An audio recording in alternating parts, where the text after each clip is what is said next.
probably noticed I don't feel about that war the way we were told we were supposed to feel about that war, the way we were ordered and instructed by the United States government to feel about that war. You see, I tell you, my mind doesn't work that way. I got this real moron thing I do. It's called thinking.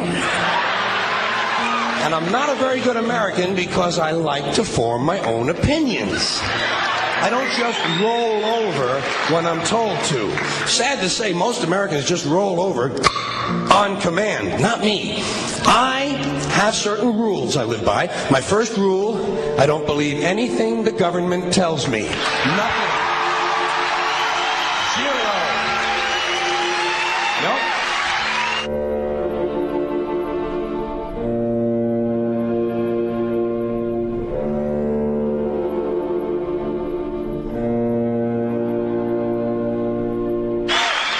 And I don't take very seriously the media or the press in this country, who in the case of the Persian Gulf War were nothing more than unpaid employees of the Department of Defense, and who most of the time function as kind of an unofficial public relations agency for the United States government.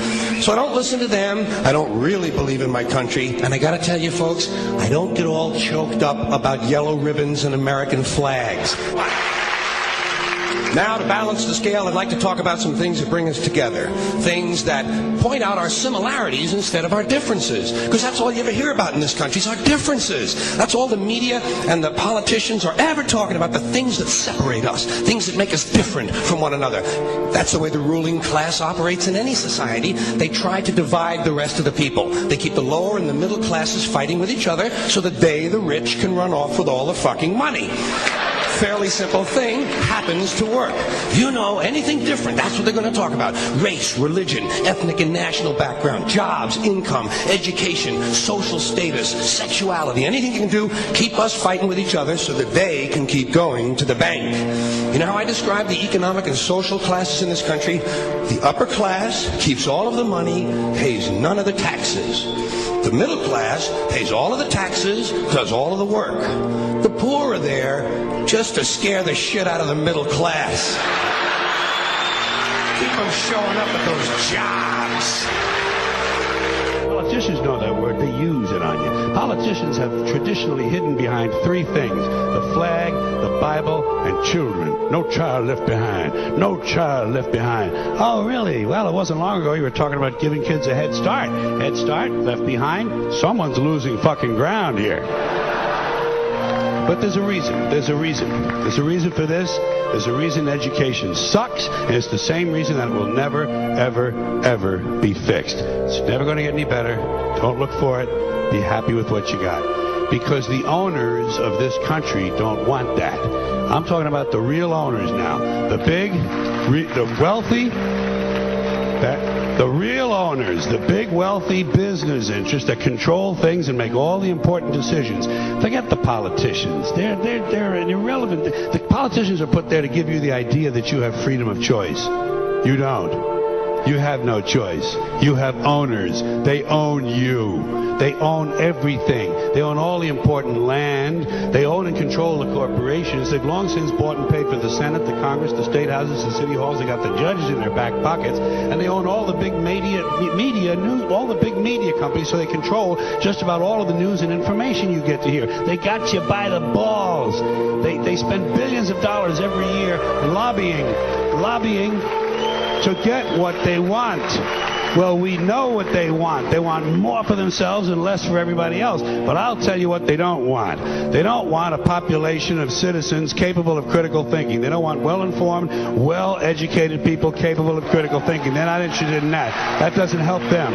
That's against their interest. That's right. You know something? They don't want people who are smart enough to sit around the kitchen table and figure out how badly they're getting fucked by a system that threw them overboard 30 fucking years ago. They don't want that. You know what they want? They want obedient workers. Obedient workers.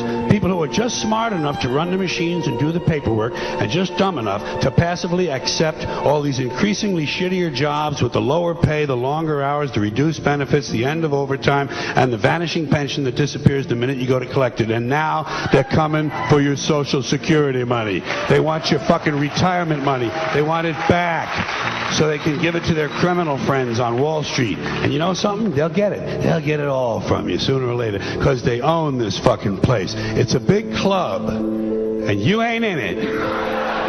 You and I are not in the big club.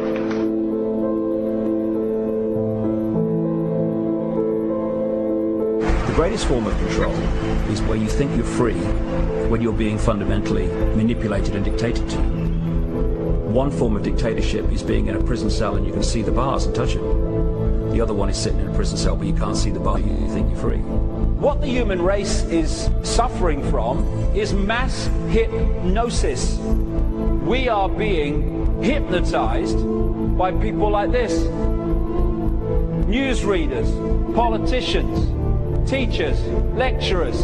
We are in a country and in a world that is being run by unbelievably sick people. The chasm between what we're told is going on and what is really going on is absolutely enormous. The greatest hypnotist on planet Earth is a oblong box in the corner of the room. It is constantly telling us what to believe is real. Historically, the control and manipulation of political opinion has been the Freemasons' main weapon in gaining control of countries and states. Once in control of the rulers and politicians of a country, laws and political structures could be changed in accordance with their agenda. However, since restricting the body does not necessarily mean restricting the mind, the Freemason recognizes that their plan for a global government hinges completely on subduing the masses to their agenda, and thus eliminating opposition to their cause. And the greatest threat to their plan, posing more danger than any army or law, is the threat of a free-thinking mind.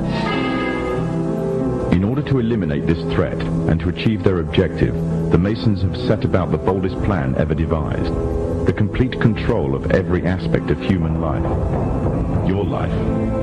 And the weapons they are using against you are in your very homes, entertaining you and your children, and gradually indoctrinating you without you even realizing.